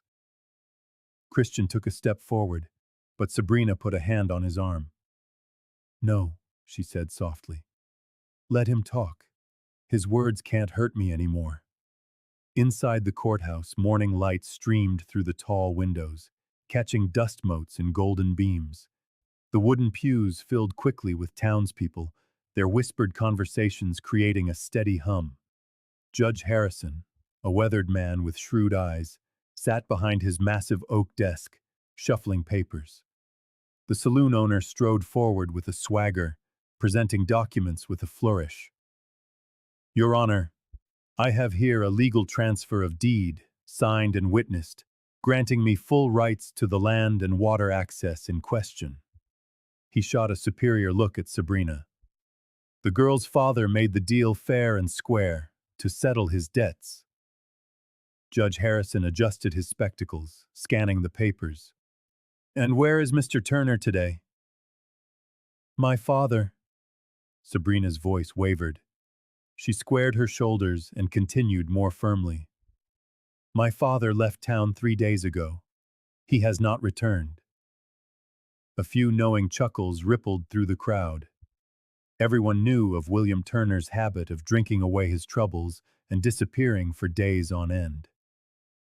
"Convenient," the saloon owner smirked. "But his signature stands. The simple fact is, the girl is hardly fit to manage property. Why, look how quickly she required a man's protection when things got rough. Isn't that right, Christian?" Christian's jaw tightened, but before he could answer, a clear voice cut through the murmurs. "I will speak for her." The crowd parted as Nolan stepped forward, her dark eyes steady and dignified. She wore a fine dress of beaded buckskin, and her long dark hair was braided with leather ties. Several people shifted uncomfortably. The Comanche woman rarely involved herself in the affairs of the settlers. "Your Honor," Nolan said, her English precise and measured, "I knew Sarah Turner, Sabrina's mother. I was there when she acquired that land, trading fairly with my people before this settlement was ever established." The saloon owner's smirk faltered slightly. "That has nothing to do with—" "Let her speak," Judge Harrison interrupted, leaning forward with interest. Nolan continued, her voice carrying easily through the now silent courtroom. "Sarah Turner was a wise woman who learned our ways of healing. She traded medicine and knowledge for that land, recording it properly by both our customs and yours. I witnessed her signature on the original deed." She gestured to Sabrina. "Her daughter carries her mother's document now." All eyes turned to Sabrina as she stepped forward, clutching the Bible. Her hands shook as she carefully extracted the deed, but her voice held firm. "This is my mother's deed," she said, presenting it to the judge. She left it hidden in her Bible, where my father wouldn't find it. She knew. Sabrina swallowed hard. She knew he would try to sell it. Judge Harrison examined the document carefully, comparing dates and signatures. The saloon owner's face darkened as the minutes ticked by. "This deed predates your claim," the judge finally announced, "and it bears the territorial governor's seal, along with the proper witnesses." He looked directly at the saloon owner, "including several respected tribal elders whom Nolan can verify." "That's impossible," the saloon owner sputtered. "The girl's father could not sell what was not his to give." Judge Harrison's voice grew stern. "Sarah Turner specifically willed this land to her daughter.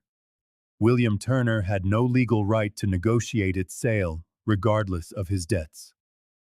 Sabrina felt Christian's hand slide into hers, offering silent support as the judge continued.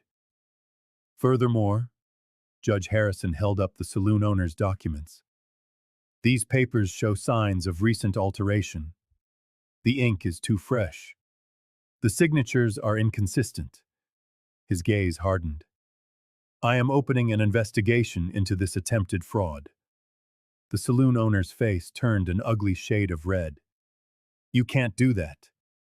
"I can, and I will." Judge Harrison brought his gavel down. "This court recognizes Sabrina Turner as the rightful owner of the land in question.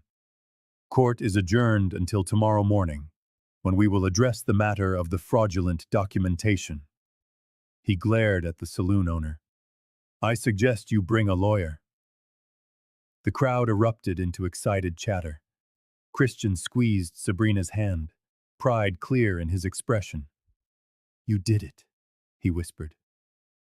Nolan approached them as people began to file out. "Your mother would be proud," she said softly to Sabrina.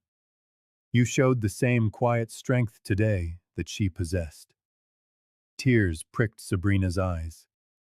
"Thank you," she whispered, "for telling the truth when no one else would." The Comanche woman smiled, touching Sabrina's cheek in a gesture of kinship. "The truth has a power of its own. It cannot stay buried forever."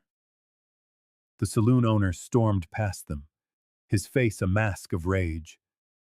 "This isn't over," he spat, but his threat sounded hollow in the bright morning air.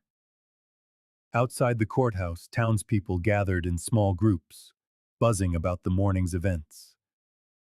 Several nodded respectfully to Sabrina as she passed. Christian helped her into the wagon, then turned to Nolan. "We're in your debt," he said sincerely. "Would you join us for supper tonight? It's the least we can do." Nolan inclined her head gracefully. "It would be an honor." As they drove home through the glittering snow, Sabrina held her mother's Bible close. The morning sun reflected off the fresh powder in brilliant crystals, making the world seem clean and new. Christian glanced at her, noticing how she sat taller, a newfound confidence replacing her usual hesitation. "Your mother gave you more than just land," he said gently. "She gave you her courage, too." Sabrina smiled, her fingers tracing the worn cover of the Bible. "I always thought I was alone after she died. But today, with you and Nolan by my side." She looked at him, her eyes bright with unshed tears. "I finally felt her strength inside me." Christian guided the horses carefully through the snow-laden pines. "You've always had that strength," he said. "You just needed a chance to show it." They rode on in a comfortable silence, the wagon wheels leaving fresh tracks in the untouched snow. The morning's victory had shifted something in Sabrina. As if in defending her mother's legacy, she had finally claimed a place in the world for herself. Morning sunlight streamed through the courthouse windows as people filed in for the second day of the hearing. The wooden pews groaned under the weight of what seemed like half the town, all eager to witness the final ruling. Sabrina sat straight-backed beside Christian in the front row, her mother's Bible resting in her lap like a shield. The saloon owner was slumped at the defendant's table, his stylish waistcoat wrinkled, and his face shadowed by a sleepless night. His lawyer, hastily summoned from Denver, shuffled papers with nervous fingers. Behind them, the hired men who had threatened the ranch sat subdued, their earlier bravado dissolved under the judge's scrutiny. Judge Harrison entered, his black robes sweeping behind him as he took his seat. The crowd rose and sat again at his signal. He adjusted his spectacles, reviewing the documents spread before him one last time. After a careful review of all the evidence, Judge Harrison began, his voice carrying to every corner of the silent room. Including the testimony of multiple witnesses and a thorough investigation of the documents presented, this court is prepared to deliver its verdict.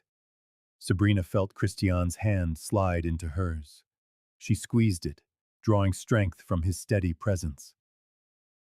The original deed, presented by Miss Turner, bears all the proper seals and signatures, with dates and witnesses that establish clear provenance, the judge continued.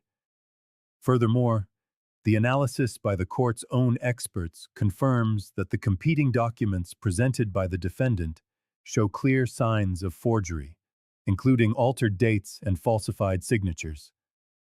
A murmur swept through the crowd. The saloon owner's face darkened, but his lawyer placed a warning hand on his arm.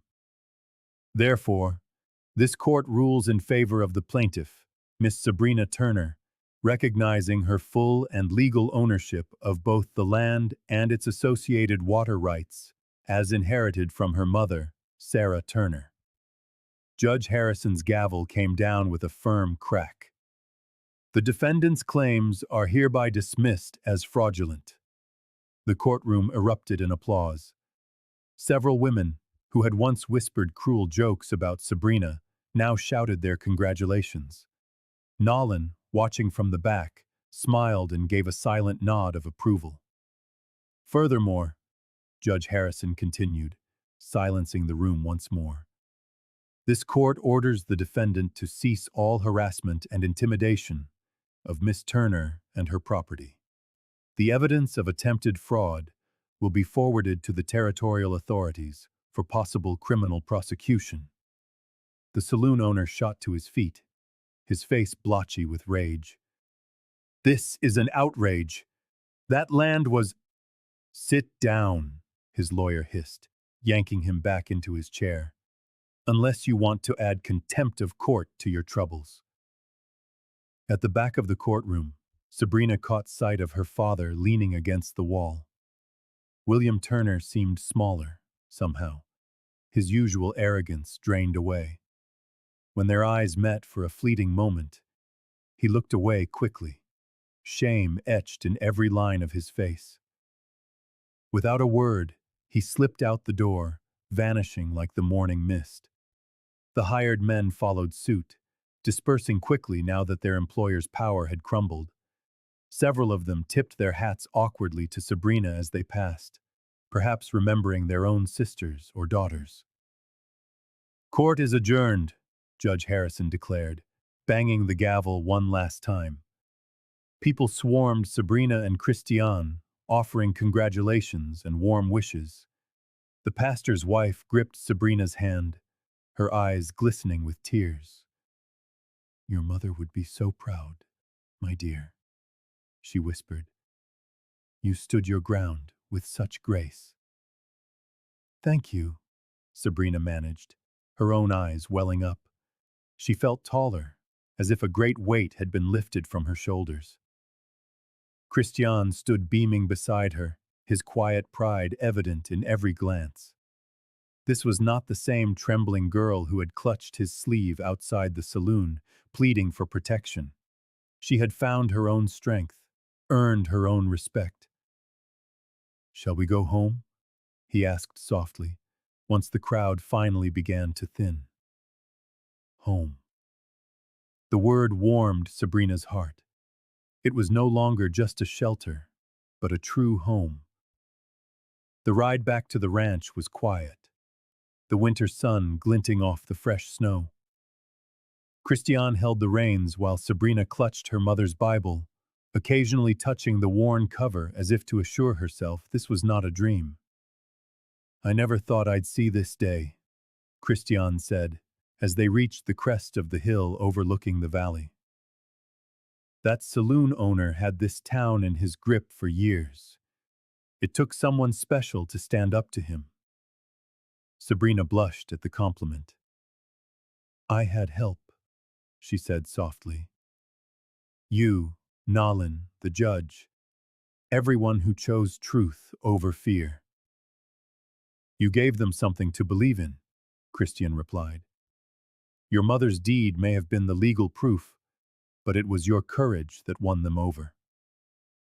The homestead looked different somehow as they approached, though nothing had physically changed. The cabin still stood sturdy against the mountain backdrop, a wisp of smoke curling from the chimney where they had lit the fire that morning. The weathered planks of the barn were still firm, sheltering horse and hay. But now it all felt truly hers, not just a refuge of necessity, but a home earned through justice and truth. Inside, Sabrina began to prepare supper while Christiane saw to the evening chores. She worked with a quiet joy, remembering how lost she had felt that first night in this kitchen. Now her hands moved with confidence as she mixed the cornbread and stirred the pot of beans. Adding the herbs Nalin had taught her would bring out the flavor. When Christiane came in, stamping the snow from his boots, the cabin was glowing with lamplight and warmth. The table was set simply, but with care. Tin plates polished to a shine, cups turned just so. A small sprig of dried wildflowers Sabrina had saved from the summer sat in the center.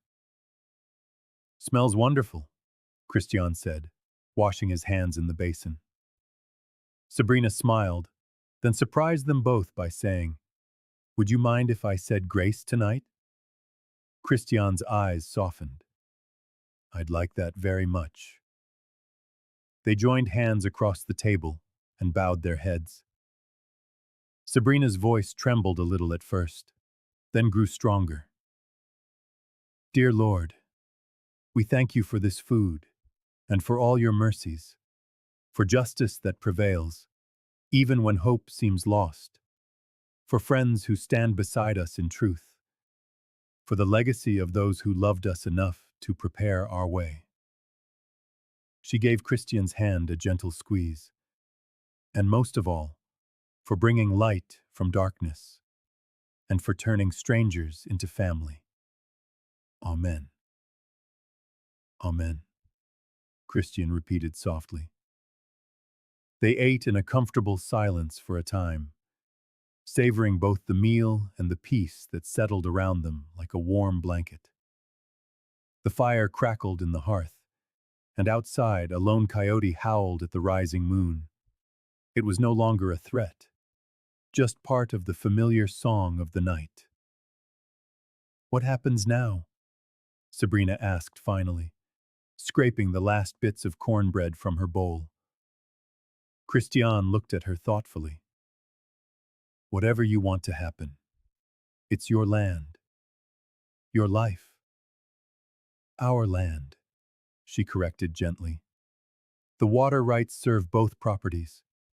We'll need to work together to make the most of it." He smiled, acknowledging her practical wisdom. "That we will, though I think you've proven you can handle anything that comes your way." Sabrina stood to clear the plates, pausing beside his chair. "Having someone who believes in me, it made all the difference," she said softly.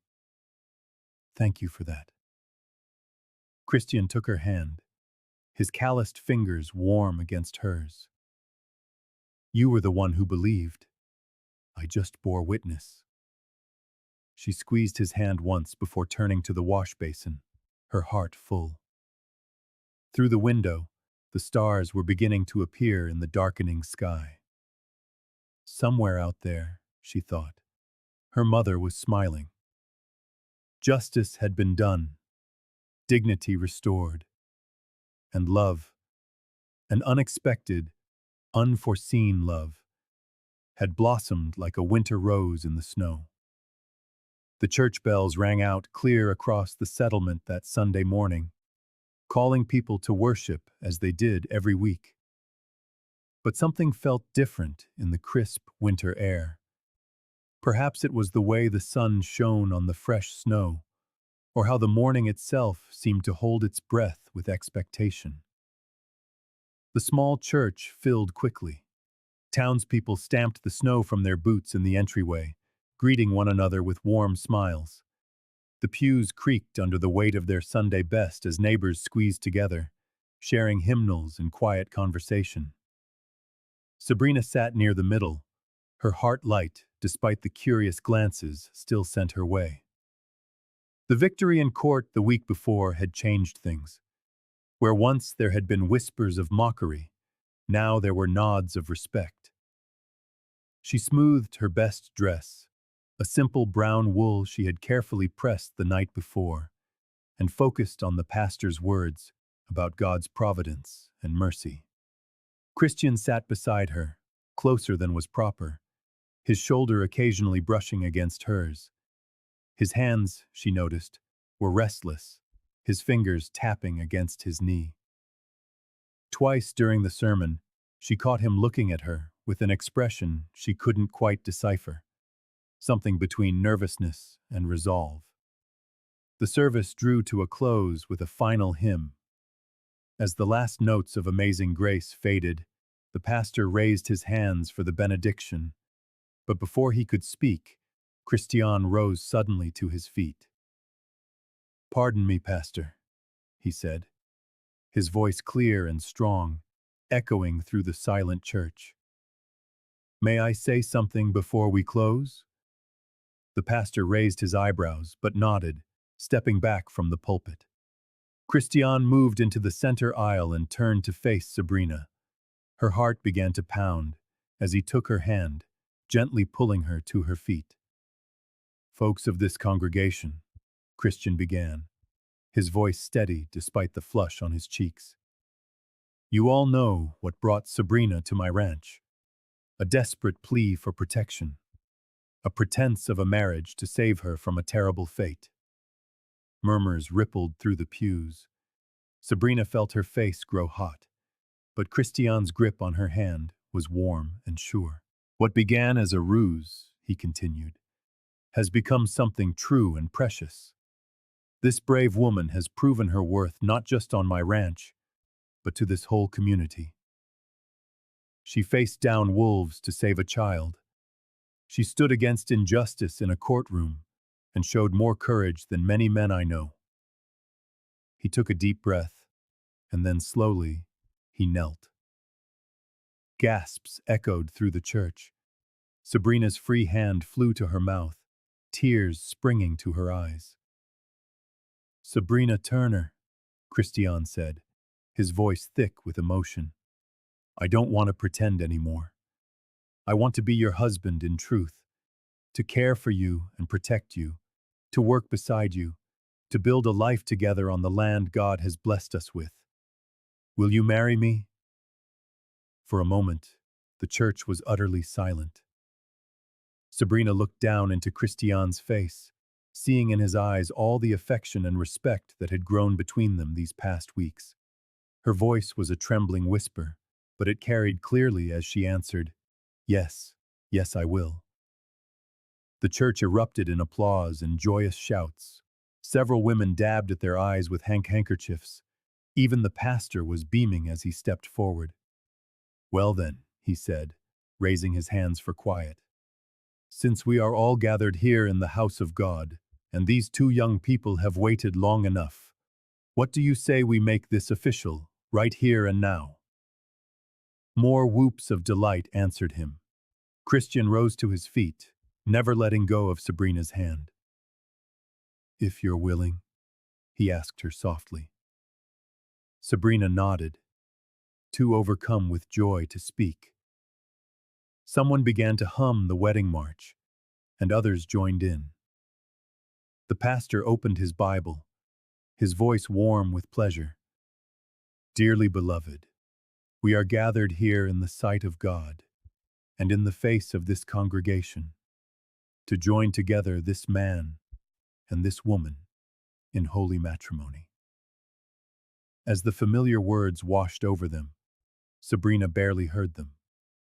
She was lost in Christian's eyes, in the miracle of this moment. When they exchanged vows, their voices rang with certainty. Christian's hands were steady as he slipped her mother's ring onto her finger. He must have been carrying it, planning this moment. What God has joined together, let no man put asunder, the pastor declared. I now pronounce you husband and wife. You may kiss the bride. Christian drew her close, his kiss gentle but sure. The congregation exploded in applause again, this time joined by cheers and whistles. As they turned to face their neighbors, Sabrina was struck by the sheer joy she saw on every face. Women who had once whispered cruel jokes now pressed forward to embrace her with heartfelt congratulations. Men shook Christian's hand, clapping him on the back. Children scattered flower petals saved from the summer, their dried petals perfuming the air beneath her feet. The pastor's wife hugged them both, tears streaming down her face. Such a blessing, she kept saying. Such a wonderful blessing. Nalin appeared at Sabrina's side, placing a small bundle of herbs in her hand. For happiness and harmony, she said with a knowing smile. Though I think you two have already found that. Through it all, Christian held Sabrina's hand as if he couldn't quite believe she was truly his. When their eyes met, his smile was radiant. They weren't pretending anymore. This was real as the ring on her finger, as true as the love in their hearts, as lasting as the land they would share together. The congregation spilled out into the bright winter morning, a happy throng surrounding the newlyweds. The sunlight glistened on the snow like scattered diamonds, and the church bells rang out once more. They rang not to call the faithful to service, but to celebrate the victory of love over fear, the triumph of truth over falsehood, and the joy of two hearts that had found their way back to one another. Weeks had passed since the wedding in the church, and winter had settled deep in the Colorado Valley. Fresh snow covered the mountain peaks like a white quilt, immaculate and peaceful in the approaching twilight. Inside the farmhouse, a sense of warmth and contentment filled every corner. Lamplight danced upon the wooden walls as neighbors crowded around the long pine table. The aroma of fresh bread mingled with the savory scent of beef stew, making everyone's mouth water. Sabrina moved between the stove and the table, her cheeks flushed with both heat and happiness. Each time she passed, Christian's eyes followed her with a quiet pride. This bread is a marvel, Mrs. Matthews, old Mrs. Peterson declared, reaching for a second slice. The name still made Sabrina's heart leap, no longer with shame but with pure joy. She was Christian's wife now, truly and properly. At the head of the table, Christian reached out, his hand covering hers. His calloused thumb brushed against her knuckles, a gentle gesture that spoke volumes. She squeezed his hand in return, a silent acknowledgement of how far they had come from the day a terrified girl had stood outside a saloon, begging for his protection. Nalin sat near the hearth, telling stories that drew laughter from everyone. Her presence was a testament to the bridge of understanding that had formed between the settlers and their Comanche neighbors. Other townsfolk filled the remaining chairs and benches, the pastor and his wife, the shopkeeper's family, even the sheriff and his deputy. Outside, the winter wind howled around the eaves, but its fury only made the warmth within seem all the more precious. The fire in the hearth crackled and popped, casting a golden glow upon familiar faces. They were no longer just neighbors. They were a family of the heart. Sabrina paused in her serving to take in the scene. Laughter echoed from the walls. Children played quietly in a corner with cornhusk dolls. The room shone with fellowship and faith. In that moment, watching Christian chat easily with their guests, Sabrina felt a truth settle deep within her soul. She was no longer the unwanted girl, mocked and scorned. She had become a wife, a neighbor, a friend, and above all, a beloved child of God. Her heart swelled with gratitude as she bowed her head in a silent prayer, thanking him for finally bringing her home. Thank you for joining us. These stories remind us that life is about more than just headlines. It's about the stories of the heart. Subscribe for more moments that make you pause, feel, and reflect.